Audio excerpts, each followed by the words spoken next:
Hello and welcome back to the Macca's Talk Hockey Podcast, the podcast where me and my brother Charlie talk about English ice hockey, specifically the NIHL. But Charlie is not here today.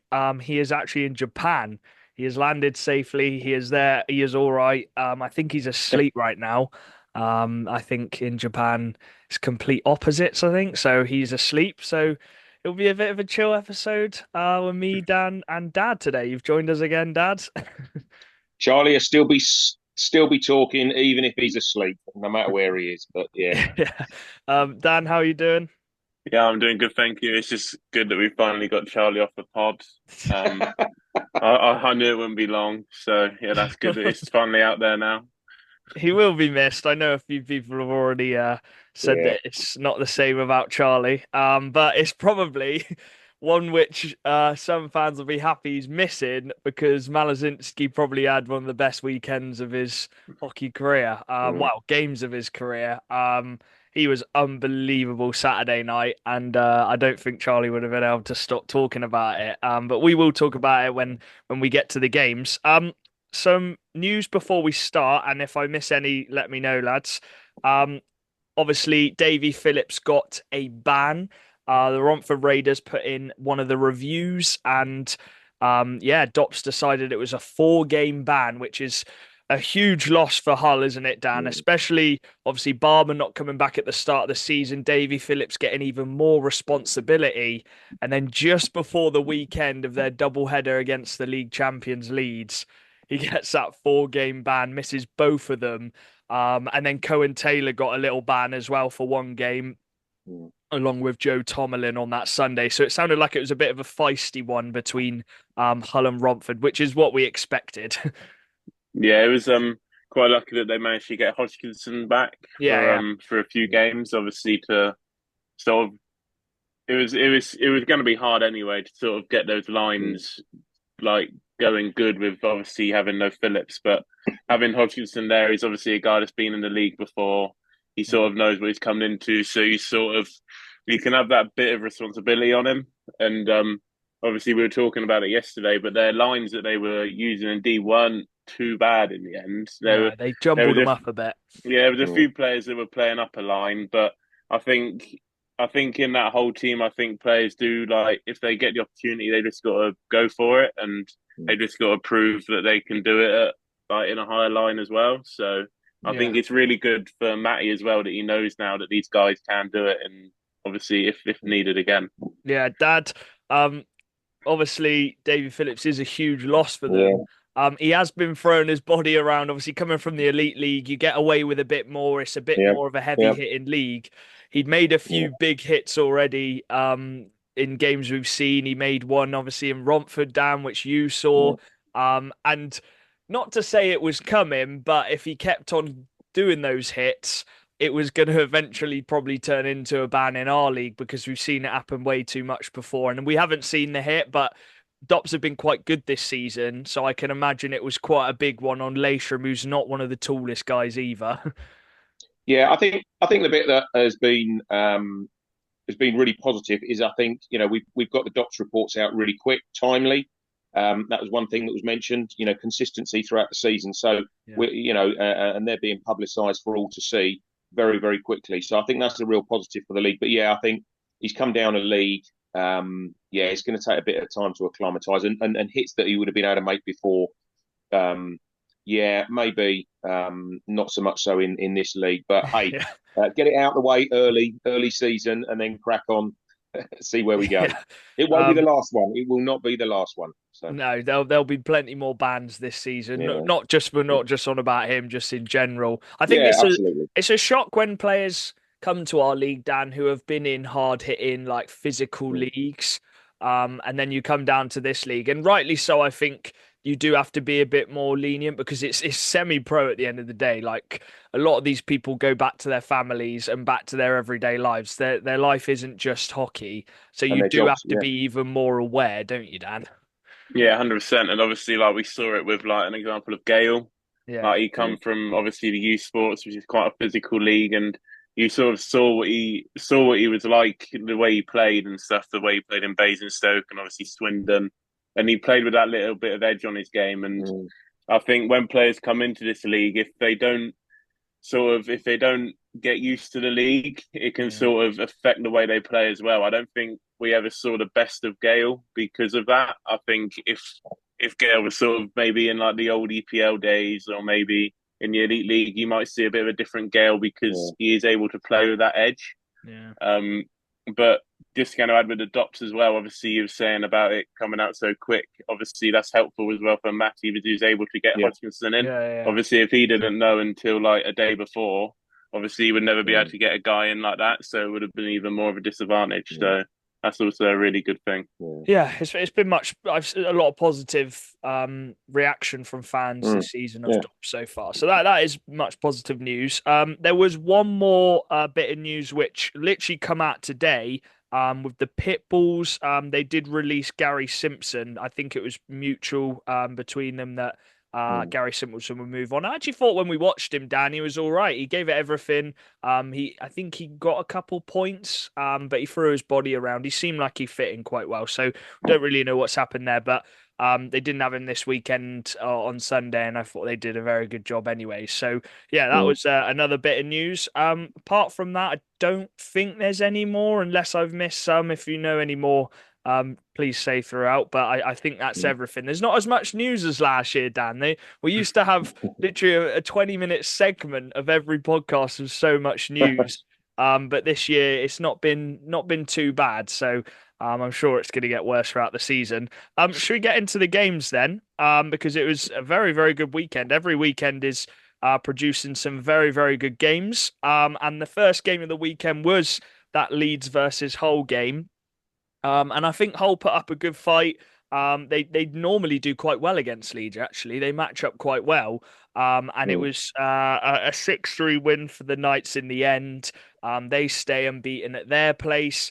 Noah McMullen getting 2 goals, Dad. The defenseman, two Yeah. nice goals as well. And I still don't know if Leeds have quite got out of that third gear. A lot of the interviews which Ryan Aldridge has said is they're still working Mm. towards Mm. being that best team which they were. And I don't know, is it a case of they've won it twice now? They just got to keep going again and getting that motivation to go again. But they did win in the end, obviously. Yeah, they did. I think, yeah, it is still early days, just finding your feet. I mean, they've had a really good last couple of seasons. So, Yeah. keeping that momentum going. They know they've got teams chasing their tail, but yeah, they're still grinding out the wins. I mean, I think it was that game, wasn't it? I mentioned to you when I looked at the results, there was one person who was not on that score Yeah. sheet for Yeah. any assists. And I jokingly turned around and said, was Kieran Brown playing? And he obviously was in the lineup, but didn't get a single point in that game and they won 6-3. So I mean, there's a slight difference from last season, and especially with Noel McMullen getting his 2 points again. Yeah, they will come together without a doubt. Oh yeah, I think it's the same with every team. This year's just Yeah, started a bit different. I think it's we'll talk about it at the end when we look at the standings and everything, but it has just felt a bit different this season compared to last season's where you've had your top teams and then you've had your teams at the bottom. yeah, So it was that was a big win for Leeds though. yeah, They have yeah, they have lost a couple to Hull at their own barn, including that cup semi-final last yeah. year as well. So yeah, Matt Bissonnette just doing his thing as well. 3 points on the night, a couple assists. Mm. And He's just starting to acclimatise now. yeah, he I is. think He's he's just picking it slowly up a getting lot more. involved in. Yeah, yeah, absolutely. Yeah, but yeah, big win for the Knights. And the next game of the weekend, back-to-back home wins, Dan, for the Berkshire Bees. And I think we'll talk about it after this Saturday. I'm going to bring up a point, but again, just like last season, they're showing how strong they are at home. A 5-3 win against Solway. Your man, Marcel Balaz, contributed to all 5 goals, 2 goals, 3 assists. It's just we said before the season, is he going to be able to keep it up the points pace which he did last season? He has so far. It's just every goal he seems to be Mm, involved in. No one can stop mm. him. And it's the fact as well he's not even on the same line as Goodbye this season. I Like know. they've obviously because of they've got less depth than last year, so Mm. they've had to split up the lines a little bit. But Yeah. I think all in all, I think doing it that way, you've got more of three competitive lines. You know what I mean? Um, and obviously with Tate as well, he's going to get the best out of those players. It's sort of go under the radar a little bit. Like we saw Erksine, he got a few points as well at the Yeah, weekend, I'm pretty sure. yeah, he did. Yeah, Um, and it's just sort of that's the thing. It's just getting in those sort of teams. You need those players that just go under the radar, just to turn up yeah, and sort of they'll be obviously pushing it to make a name for themselves, and obviously the coach will be working hard with them as well because they're the sort of like I said, in low budget teams, you need those players to step up, and it's the same as Bristol, same as Bees. You've got it in all of them, and yeah, every team has those players that just sort of do their thing and sometimes ship in with the points, and then it just goes from there. Um, you said they're on different lines. They're on different lines, but they still get to play together on the power play, Balaz and Gabai, and their first three goals were power play goals. You Yeah. cannot put the bees on the power play. We've seen them so many times over the last couple seasons. They just get the power play goals. But one last thing on the bees, it all starts with your goaltender. Yeah. Max Wright again 40 saves on the night, Dad. He saved 49 out of 50 Yeah. against Leeds, which led him to a massive 2-1 win. He Mm. makes 40 saves on Saturday against Solway, which leads them to a 5-3 Mm. win. He is warmed to the league very, very well so far for the Bees. Yeah, he's making a name for himself, isn't he? And he's winning them points. Yeah. And there is an element of it whereby the D are supporting him from the Yeah, they point of are. view of Yeah. where are the shots coming in from. But you've still got to save them. It's just that consistency, isn't it? Week in, week out.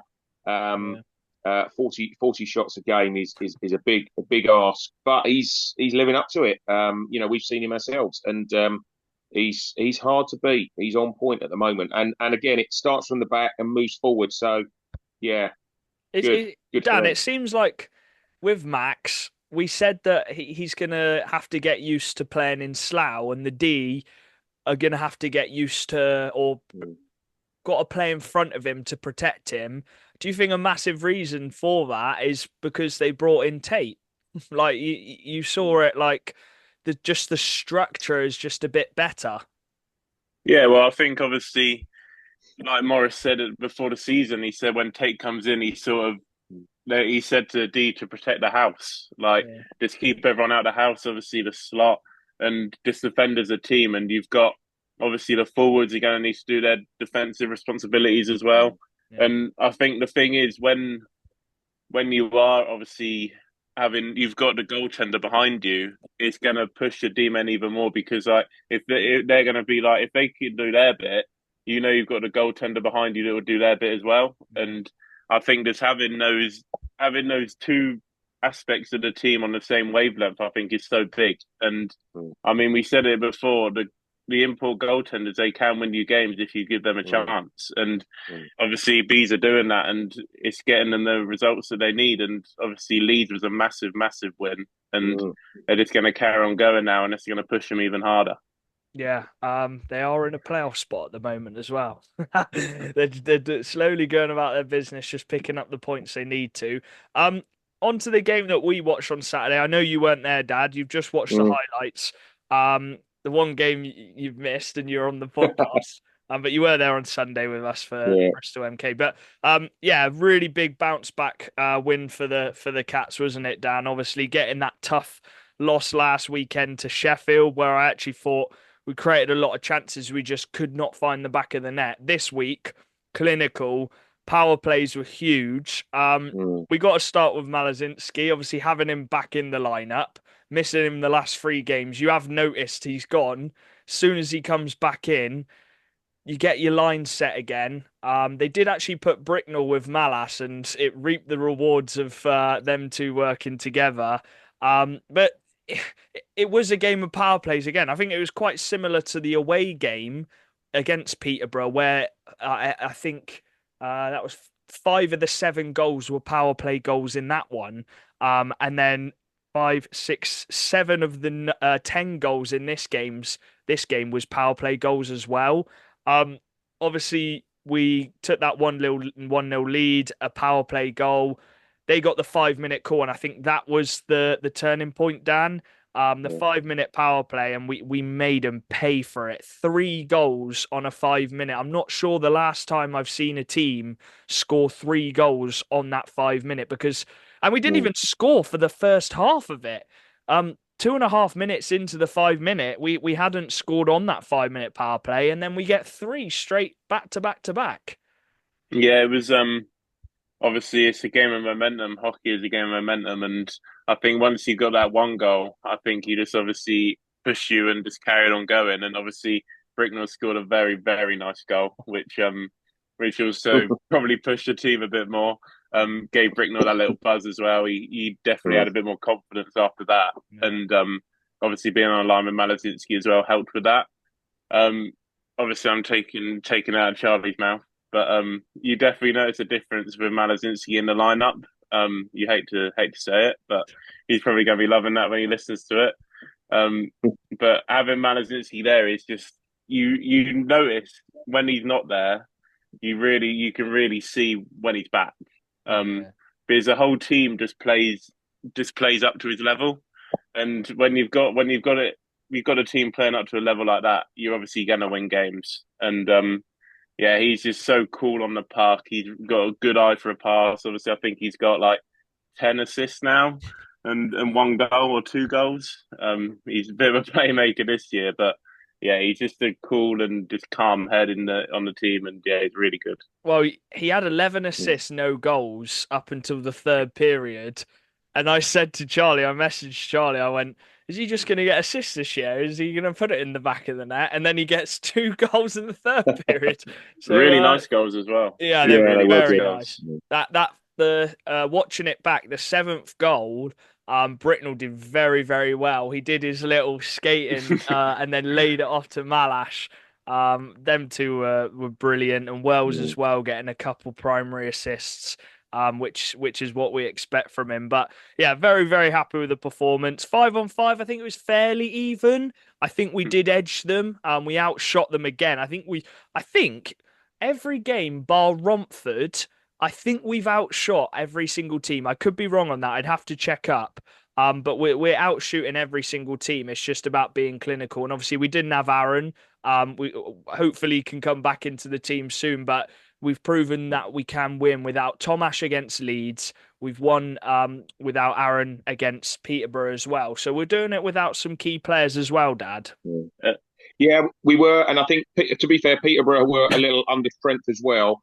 Oh, But oh yeah, it's yeah. I these forgot to mention that. Yeah, absolutely, yeah. But even so, sometimes they can be a banana skin if you're not careful, and you've got to make it count. And yes, they were under strength, but yeah, from what I saw in the highlights and just watching it when I could, we put the foot down and we made them pay. yeah, Clinical, and actually, hopefully, that will give good momentum to next week. Who knows? Is Aaron going to be back? Is Reed Sayers going to be back as well mm, for a full strength Swindon squad? So yeah, but I just you can't help but admire Thomas Malazinski when he's on the puck. It's not just his attacking. When we're under fire and he's got the puck, he just seems to have time on his hands. So yeah, it's great to have him back in play. And uh, actually, as you say, it helped Bicknell as well. Bricknell as well. obviously we are a bit biased, but Yeah. we, he just is the best all-round player in the league for me Mm. personally. Anyway, just everything he does, like he proved it in that game alone. And you do have to feel for Peterborough. They have five main Yeah. players in their team out injured. Ferrara, obviously, he was a ban actually, but he come back on the Sunday, and we'll talk about that in a bit. But Ferrara was out. Billy Thorpe was out. He's on the top two D lines. You've got Austin Mitchell King out. He actually come back on the Sunday, which is good. You got Jasper Mm. Foster and Duncan Spears. So they are Mm. they're just a very unlucky team with Yeah. injuries at the moment. So I'm sure they'll be kicking when they get those players back. But a big win for That's Swindon.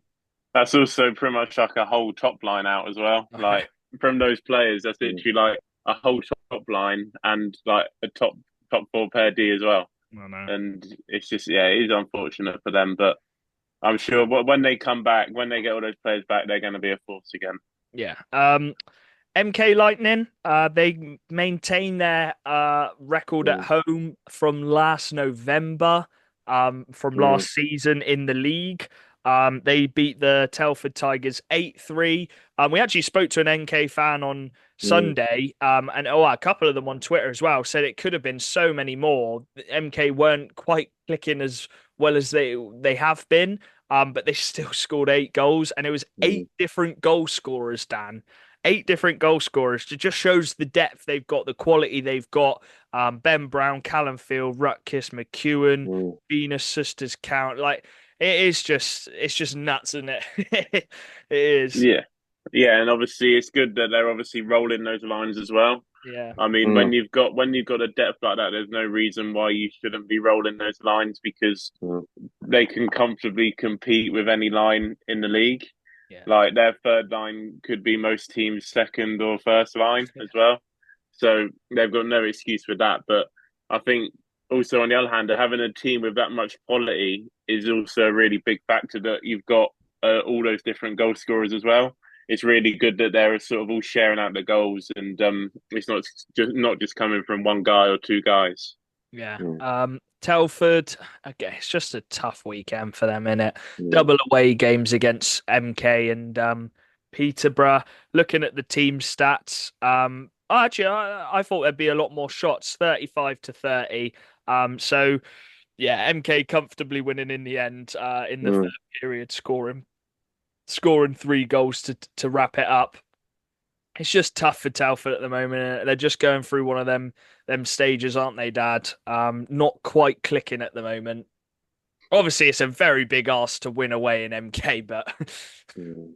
But the games keep on coming, don't they they? The do, tough yeah. games keep on coming, and it is a momentum piece as well, isn't it? They got to just try and change that momentum for the team. Um, yeah, Tom Watkins has got a little bit of work to do with the team there. It will happen. It will Yeah, happen. we know it will But happen. I think it's one of yeah, them.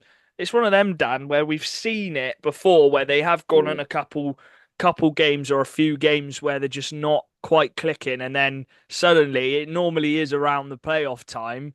Bang, mm. they've clicked and they're at Coventry, and you forget about the little rut they had halfway through the season or at the start of the season. Yeah, the thing is they've got a lot of new pieces this year. Like Yeah, compared to seasons before, they've got a lot of new things. They've got two new imports. They've obviously got Harden. They've got Landsbergs. It's and then yeah, they've obviously got the depth from last season. The sort of third liners are sort of playing up as well because they've had like a year in the mm, NIHL, and so it's a lot of changes, and it will take a bit of time to click. And obviously, Tom Watkins has been around the game long enough. He's gonna know what's sort of working and what's not working. We always said that their D was always going to be a bit weak. We Yeah, we sort of we were thinking that they were sort of going to add maybe an import D man or bring in. mm. It's just finding those D men. Like now, so like we've hard, said it so many times before, it's so hard to find a Brit D man that can obviously improve your D. You know what I mean? Like yeah. so many teams are Mm. going down the route of import D, so it is going to be tough. But they just need to come together, and Tom Watkins will have some up his sleeve, I'm sure. They, Mm. they haven't been shy of scoring goals. No, Skaleski, the no. new import, he's got 14 points in 9 games. Mm. They've got good players. They have got good Yeah, players. It's just yeah, about keeping it out of the net. They lost a couple D men from last season, Hazeldean being the main one. Dan yeah. Rose is injured as well. Hopefully he can make a Mm. quick recovery to come back. But yeah, it's a tough one. Could see some change. I know we fans talk about it. I don't like talking about it too much because we don't know what happens behind the scenes, but we could see some changes with the roster. We'll have to Mm. see.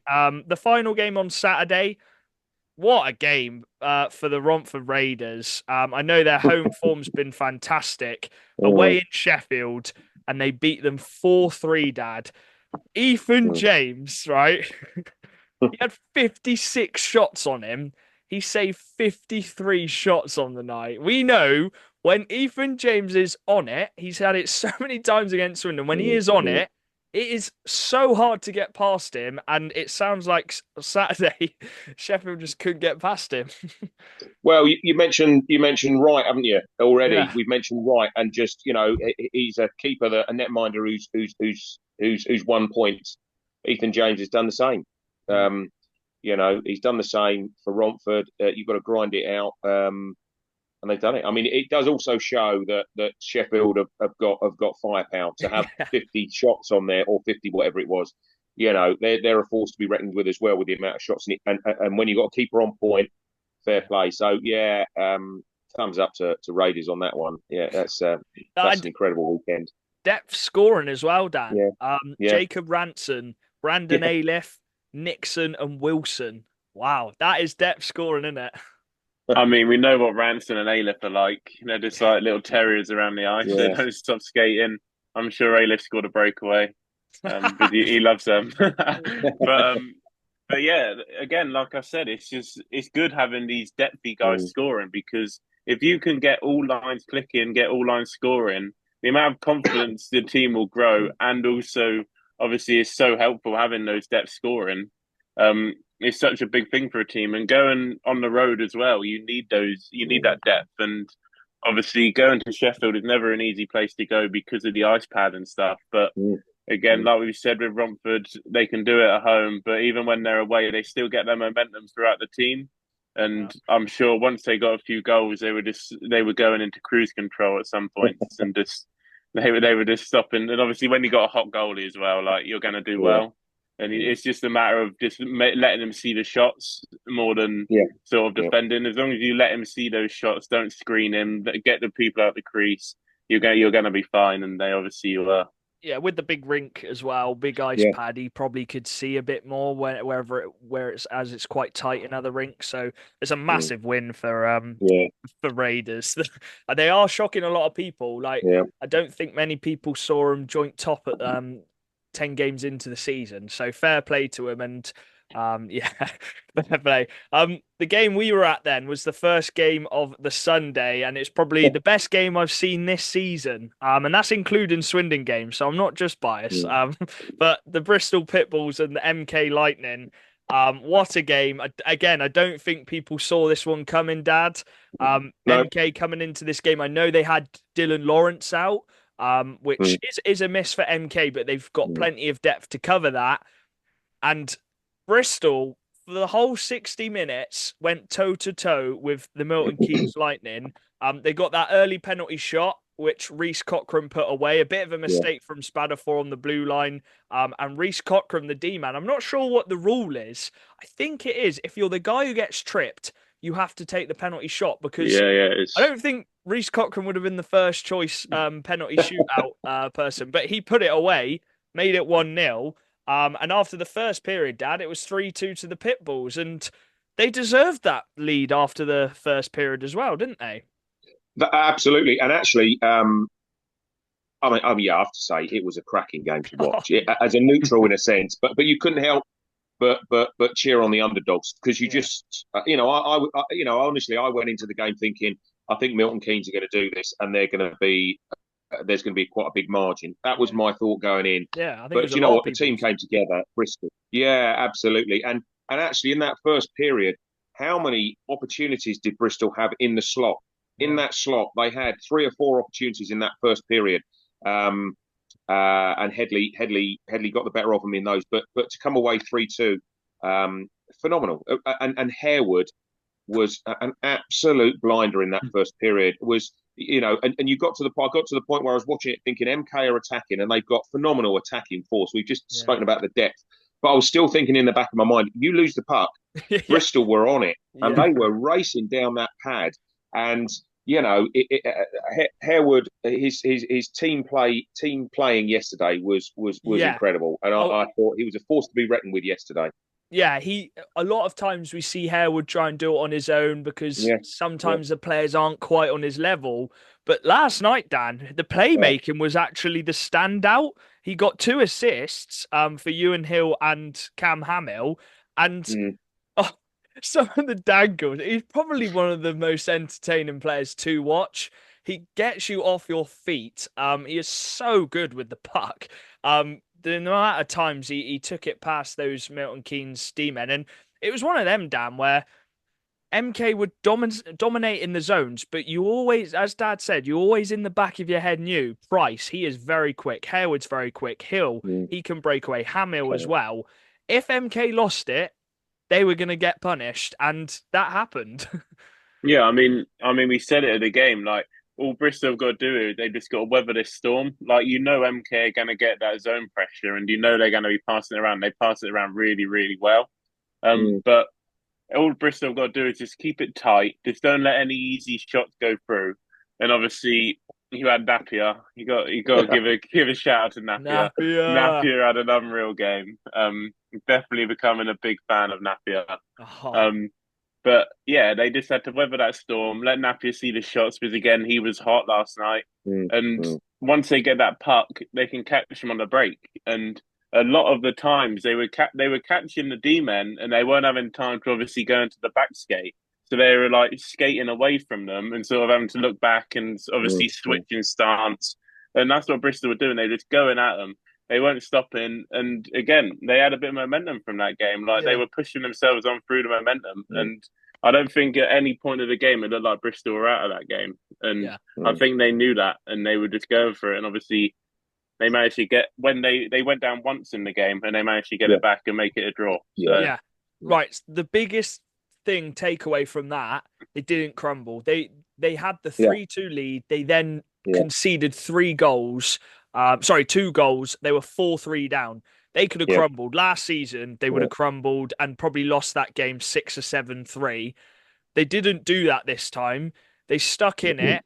They drew penalties, and their power play was on yeah, point. And Nick Price puts in an absolute peach into the top corner to get it to 4-4. And as you said, Napier came up tops in the last 5 minutes. It was just yeah, 5 minutes of pressure in that yeah, zone, yeah, and he saved every single one of them. What are you going to say, yeah. Dab? I was just going to say, if before the game, if you'd said to a lot of people, if Bristol they come away with 1 point, you'll go, yeah, I'll take that.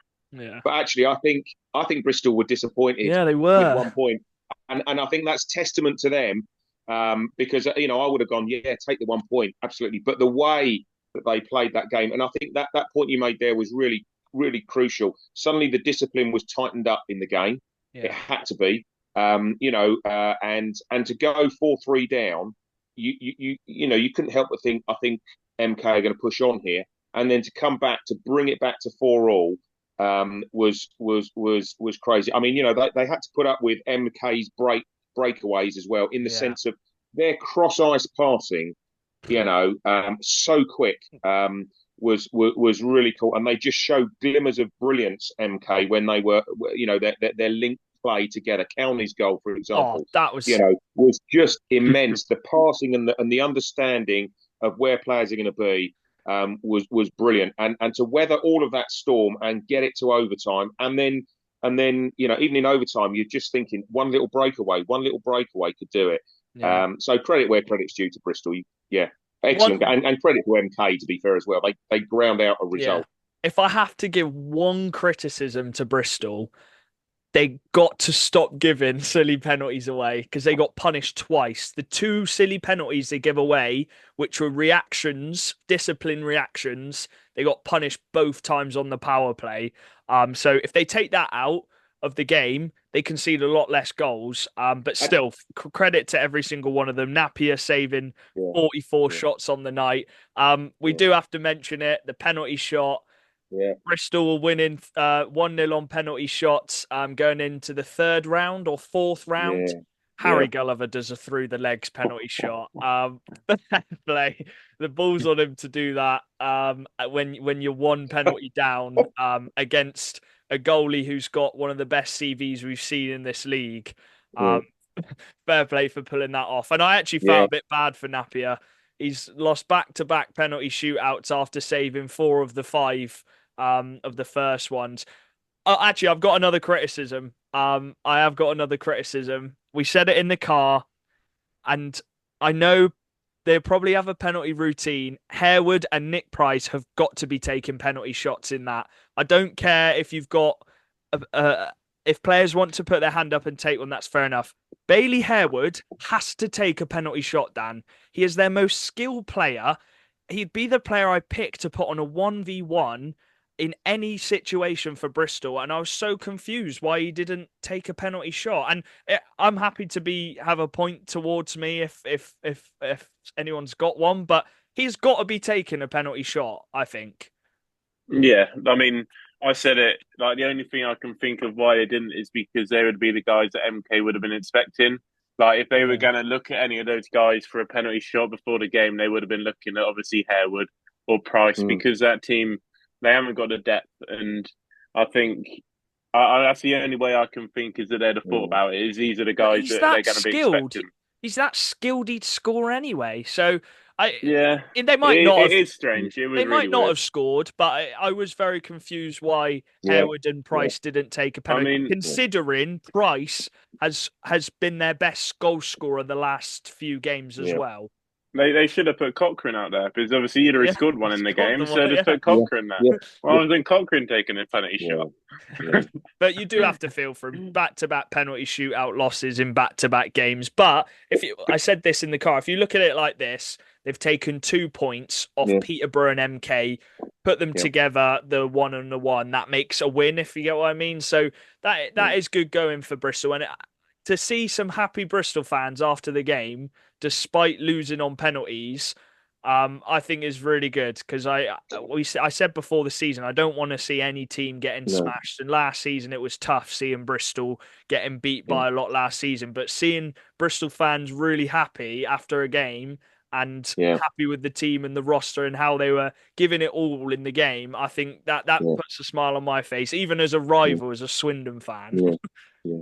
I think the other bit you've got to, and again, looking at the MK team, last season, Keep talking. I'm their just gonna home get my record, charger. 2 secs. yeah, the home team was immense. The home record was immense, and it was, they had hiccups when they were playing away from home, and yesterday could have been another hiccup for MK, where they could have lost points in away games in different kind of rinks. So for them, yeah, it was a tough old gig, and some of the MK fans were very much not wanting to watch it on the edge of their seat, thinking we could lose this. But they ground out 2 points, and you've got to give Yeah. credit when that they used four lines again. They've got the depth in squad, so they use their four lines, and they come away with the 2 points, come away with 4 points at the weekend. So yeah, fair play to MK. Yeah, I think I just don't think any team in the league, maybe bar Romford, has really got to that level which they think they can get to. It's so close, and we'll talk about the league. I Mm, know I want to get onto it, but we'll talk about the league standings in a minute. The next game on the Sunday, the Steel Dogs come back with a oh, bang. After losing on the night before with 56 shots, they did beat the Solway Sharks quite comfortably, Dan. 6-1. mm, Just like Milton Keynes, they've got the depth, six different scorers. They outshot them mm. as well, 39-24. So it was a very dominant performance by the Steel Dogs. They did not want to lose both games this weekend, did they? No, I think it was a fact that they couldn't. I think as a team, they said that we're not going to Selway and we're not losing this game. Solway's never an easy place to go either. No, Solway are really good in their rink, and I think we've said it. Obviously, the home games are really important. I think home, like you said, home advantage is really sort of showing this season. Yeah. And I think any team going to any rink is always going to be tough. And I think Sheffield, yeah, like you said, they got the depth. mm, Obviously, they got the firepower, and I think they really showed that. And I think, mm, yeah, they were just making sure they weren't going to lose that game because mm, you go into that weekend before and you think Romford and Solway, they'd be expecting 4 points from that. Yeah. And if they come away with none, that'd be a bad weekend for them. So they sort of had to get that just for a bit of momentum going into the next weekend. That's good for Sheffield as well that they had depth scoring as well because they have relied in a few games on the likes of Walker Sommer and Tremblay mm, and Hal Force, but to get players like Tate Shudra, Brammer, Doxy all on the score sheet, I think is mm. a big positive for them. Obviously, Doxy and Brammer representing the old school Steel Dogs, which we all know from the last few seasons. So I'm happy to see them keeping on getting the points up. As for Solway, that is a tough weekend actually. I Yeah, think they will be disappointed. Going to Bees, the team which you're probably going to be battling for that playoff spot, dropping points there and then coming back home. But it is tough, Dad. We've said this traveling 7 hours down mm, it's not Berkshire, it's Berkshire. Someone had a go at me for saying that. They didn't have a go at me, they just pointed it out. But 7 hours down to Berkshire, then having to go 7 hours back up, that's 14 mm, hours of travel. and then playing again on the Sunday. Yeah. I don't know if that is the reason because it sounds like Sheffield did just turn up on that game and we weren't going to lose, but Mm, it mm. does have a bit of an effect, I think. I do think it will have a bit of an effect on the players. Yeah, I'm sure it does at some point. But I mean, they're used to it. They've done it Yeah. season after season. So, um, yeah, it just wasn't their weekend, to be fair, was it? When Sheffield are firing on all cylinders, um, it's going to be tough for any team, to be fair. Yeah, But they've you're got right, Dan. I think the Solway rink is not an easy rink, and to get a dominant performance like that, and Solway only scoring one, um, yeah. you know, is Keeping they've scored Gardiner three quiet this week. is a tough Yeah, task. So yeah, fair play yeah, to him. yeah. The Romford Raiders, 100% record at home, continued 4 point weekend. Andrew Schufelt back in the lineup, Dan, gets a hat trick. TJ Anderson gets 3 assists and a goal as well. Good job, Charlie's not on the podcast, otherwise he'd be raving about him again. But no, he has a right to. TJ is ripping up this season, to be fair to him. So fair play, TJ. But again, just dominant performance. Well, I wouldn't say dominant actually. It was a Raiders type performance, clinical. The Bees did have 41 shots. Ethan James, take a bow, 39 shots, 93 saves across the weekend.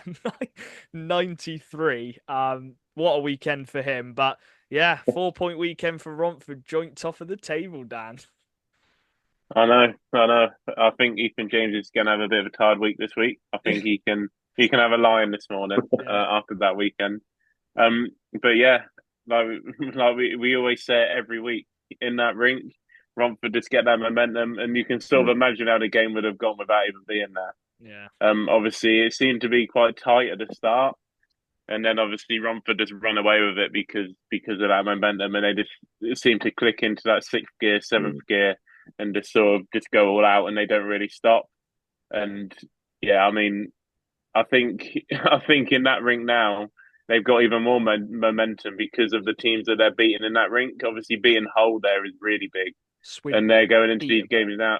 Yeah, exactly, and they're going into these games now, and they're like, "We've beaten these teams at home. There's no reason why we can't beat anyone else in this league at home." And we said it. We said it before the podcast. We said it'd be really interesting to see that game versus MK in Romford because I reckon that'll be a real corker. Well, we don't have to wait too much longer, because I think Romford, looking at the fixtures, for the rest for next week. Actually, we'll go into the fixtures in a bit. But they have got some tricky tests. Probably the two tricky tests which you're on about there. The second to last game of the weekend, Peterborough. They got their captain Luke Ferrara back, Dad. And we didn't know the scores actually in the Bristol game because the connection's quite bad in Bristol in the rink. So we come out, I checked the scores, and Luke Ferrara's got 4 goals on his return. Yeah, They definitely missed him just like we missed yeah, Tomash.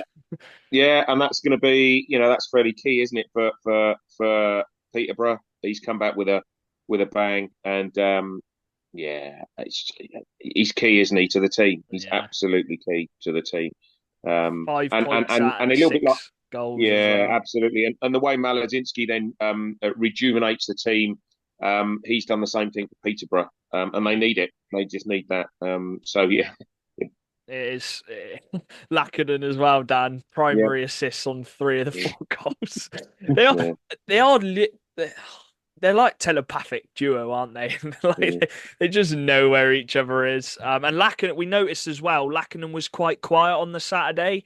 You could tell he was just yeah, missing that Luke Ferrara, who he's used to playing with, to kind of set up. And on yeah. Sunday, that proved that when he's back in the team, them two just get connected back straight Yeah. again.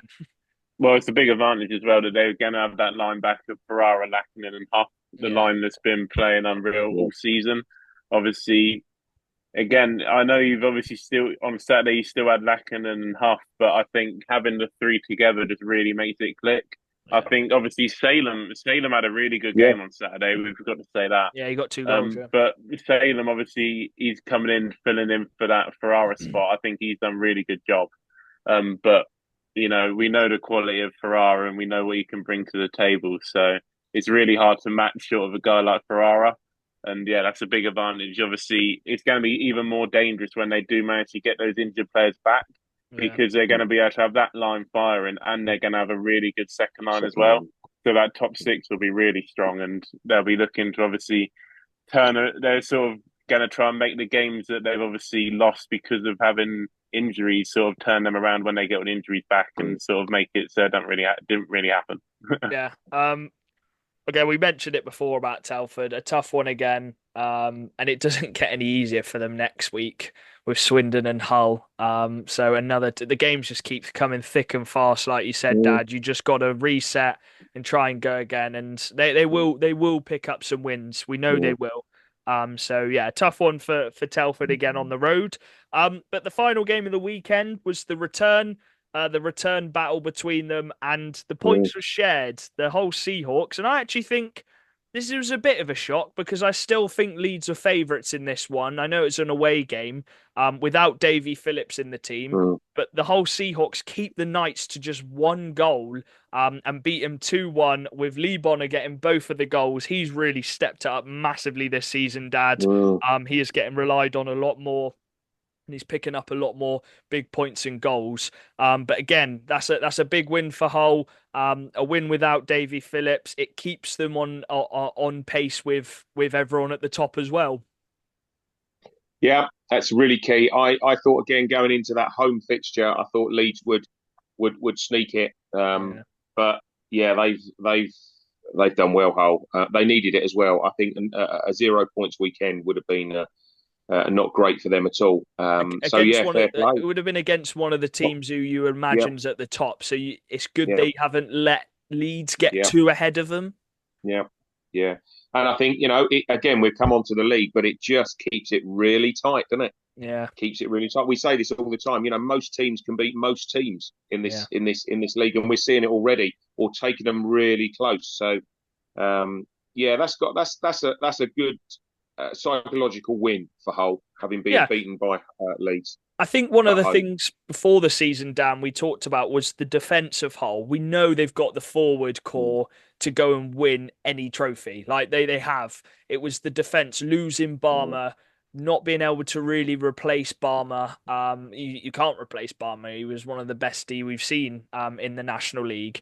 But to go and keep Leeds to just one goal, yeah, and it leads to my next point before we get onto the standings. And I know you just mentioned it there, Dan, a couple minutes ago. But home advantage this season is the biggest advantage I've seen from any NIHL season since it returned from the EPL days. Teams are not losing at home. There has been obviously losses at mm, home. There was 7 out of 10 of the games this weekend won at home. I'd love to see it across the whole season. I think after this, I'm gonna go back through and see how many home games are won and how many losses. But I can mm, imagine it's got to be at least 60-40, pushing 70-30% home wins. And obviously you do expect it playing at home. But Dan, we'll look at the standings now because it leads into that. From first to seventh is separated by 3 points, but Swindon, Sheffield, with 2 games in hand, could get to 15 points on the same games as Leeds, same points as Leeds. And then Hull and Romford on 13 and 14 points have got a game in hand as well. So realistically, the top seven, if everyone played the same mm. amount of games, could literally be 1 point between one to seventh. That is nuts. We haven't seen this in our league at to start a season before, have we? Well, I think the thing is, I think the league is getting better. Like the quality of the league every season is getting better. And the thing is, you've got these players as well, like these young Brits that have been around the league for a while now, and they're starting to really have those breakout years. And Yeah, obviously, I know we've only got the three imports in this league, but the three imports that people are getting, they're all solid. All so the three key. Yeah, imports now Mm, are really, really firing. You obviously got the import D now, and like perfect example, you obviously have Owen Bruton.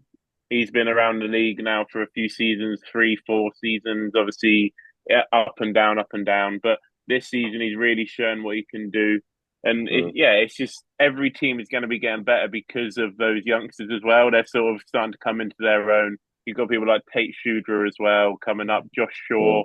They're Yeah, getting used to the league now, and it's you don't really see it happening because they're only young and they're staying with the team. But when you look at these lineups now, they're not these youngsters that sort of are fourth liners anymore. They Mm. can play up to a third line, they can play up to a second line, mm. and yeah, I think the quality every year is just getting better and better. And I think it's so good for British ice hockey that these young Brits and obviously all these Brits that are coming down from the elite league Yeah, are coming into this league and just improving it every year.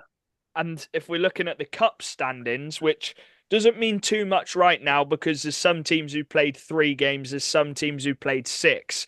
But Leeds who are at the top are on 8, and then you've got Hull in 7th on 4 points, but they've only played 3 games. I hate the way it's gone this year with the cups in terms of you play someone and it might not be a cup game for that first game.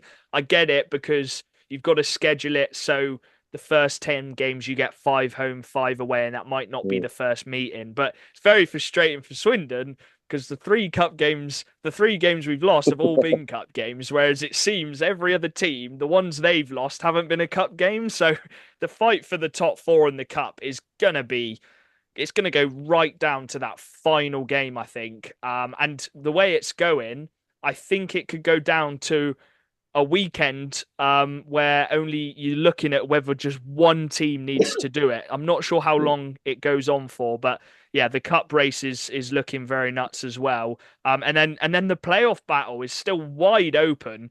Telford, who we know are going to make a little comeback at some point, they're on 2 points, and then Bees are in 8th. They've got the final playoff spot at the moment.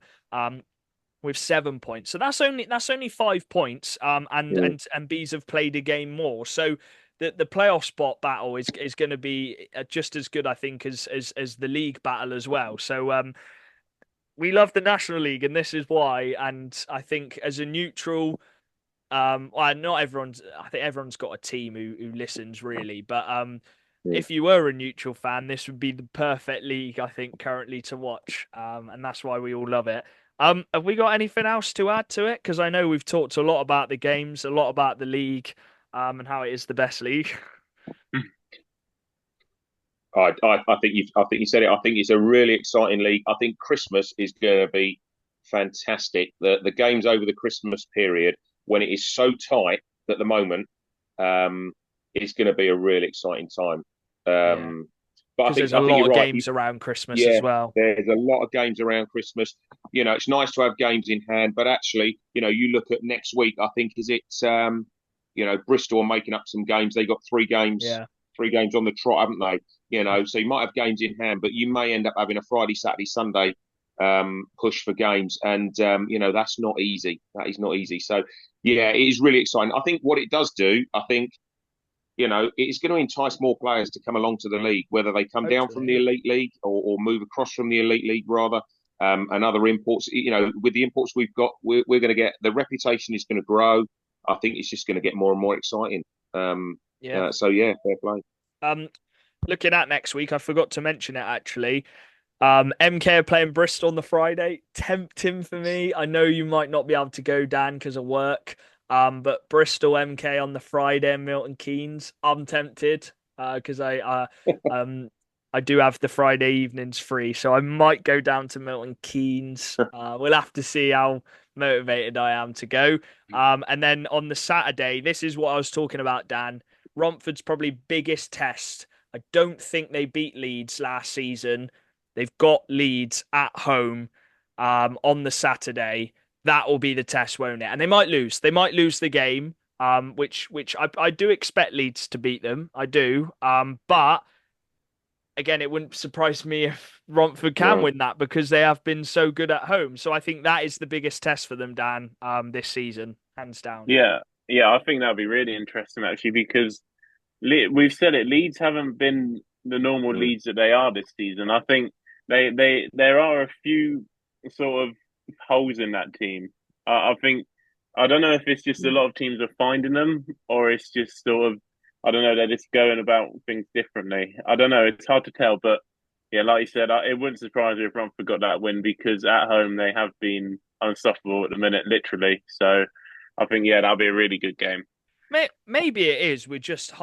We hold them to such a high standard because of how good they Mm, have mm, been the last two seasons, and that is actually a credit to them for how good they have been. I think the level of the league has just gone up a bit. I think it's just more mm, competitive, and the mm, home advantage I was talking about as well. That proved it this weekend in Hull. Hull beating them, Bees mm. beating them in the home rink. So yeah, I like it that way, obviously, because it gives other teams a chance to win the league. But yeah, Mm, the other fixtures, Hull against Sheffield, that'll be a great northern battle. mm. Swindon against Telford, you must feel Swindon are favourites in that one, but Telford are going to be they're going to be hounding for points, Dad. They need points, don't they? So it's Mm. not going to be an easy one for Swindon.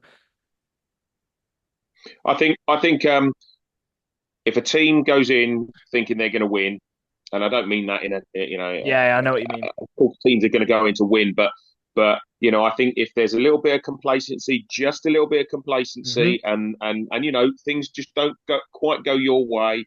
A decision doesn't go your way. You get caught up with some penalties. It will just change that momentum, Absolutely, yeah. and it can happen. Yeah, There's a but we difference hope we're never between going to do it. there's a difference between wanting to win that game and knowing Yeah, you can win that game yeah, and thinking you've already won the game. And I yeah, think what yeah. Leeds have been so good at is respecting the opponents on what they are good at the last couple Mm, seasons, but still going into the game, we've got to win this game. mm, We're gonna have to battle for it. We're gonna give it 100%. Whereas, mm, mm, if you go into a game thinking you've already won it, and the one that screams to mind with it, and obviously we don't know what the players are thinking, but Bristol, Sheffield, maybe some of the Sheffield players thought, okay, we're gonna win this game. We can take the foot off the gas a bit, and they got punished, and Bristol beat them. So I think you're correct there, Dad. You can never go into a game thinking you're going to win it. mm, You've already won it, kind of mentality. You have to go in saying we've mm, still got to earn this win. We got to go and win it. mm, So it'll be a good game on Saturday. A mm, desperate Telford for points. And then Bristol have got bees twice. We're going to be. mm. I'm spoiling it. We're going to be in bees. We're going to Bristol On bees Sunday. on the Sunday. That'll be an absolute cracker of a game. So yeah, we'll be there.